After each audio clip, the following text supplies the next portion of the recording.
আসসালামু আলাইকুম রহমতুল্লাহি ওয়া বারাকাতুহু। আপনার যদি বাসায় চুরি হয়ে থাকে সোনা দানা গয়না যে কোনো কিছু যদি চুরি হয়ে থাকে, তাহলে আপনি কিভাবে এ চোরকে ধরবেন, কিছু নিয়ম আছে আমি আপনাদেরকে বলবো। আয়না পরীক্ষা দিয়ে চোর ধরার উপায় সেটাও বলবো, আর কোন কোন উপায়ে আপনি চোর ধরতে পারবেন সেটাও বলবো ইনশাআল্লাহ। তবে আয়না পরীক্ষা দিয়ে যদি আপনি চোর ধরতে চান, তাহলে প্রথমে আপনাকে একটা আয়না কিনতে হবে। পুরাতন আয়না হলে হবে না, একেবারে নতুন ঝকঝকে একটি আয়না লাগবে। সে আয়নাটির মধ্যে আপনি পড়ার আগে আপনি প্রথমে সূরা কাউসার, নিয়মগুলো একটু মনোযোগ দিয়ে শোনেন। সূরা কাউসার আপনি 3 বার পড়বেন বিসমিল্লাহ বলে বলে। এরপরে আপনি আয়াতুল কুরসি পড়বেন 7 বার। 7 বার পড়ার পরে আপনি ফু দিবেন।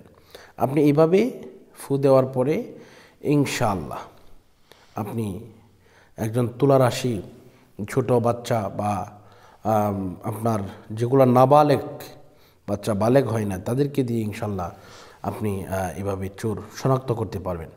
তবে আরেকটা পন্থা আছে, তা হচ্ছে আপনি যদি এই পন্থায় যদি আপনি চোরকে ধরতে চান, তাহলে ইনশাআল্লাহ চোর যেই হোক, আপনি দেখেন কিংবা না দেখেন, আয়নাতে ভাসুক কিংবা না ভাসুক, আপনি যদি চান আমাদের দিয়েও করাতে পারেন।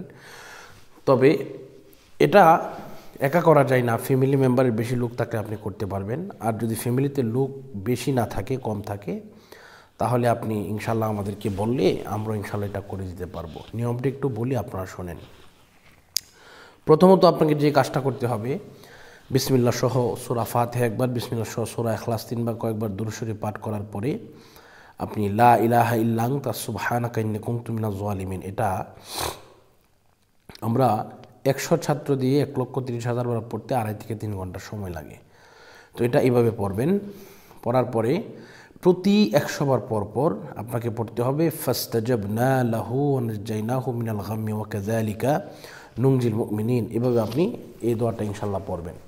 পড়ার পরে আবারও বিসমিল্লাহ সহ সূরা ফাতিহা একবার, ইখলাস 3 বার, কয়েকবার দুরূদ শরীফ পাঠ করার পরে আপনি ইনশাআল্লাহ এইভাবে আপনি যখন এই আমলগুলো করবেন, দেখবেন যে চোর অ্যাকচুয়ালি আপনার মাল নিয়েছে, ইনশাআল্লাহ সেই চোর মাল ফেরত দিতে বাধ্য হবে।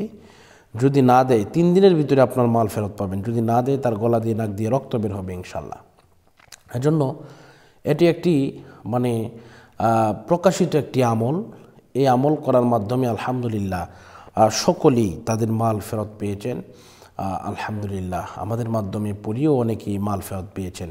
তো ইনশাআল্লাহ এই আমলটি আপনারা সকলেই করবেন, ইনশাআল্লাহ দেখবেন আপনারা ঠিকভাবে থাকতে পারবেন।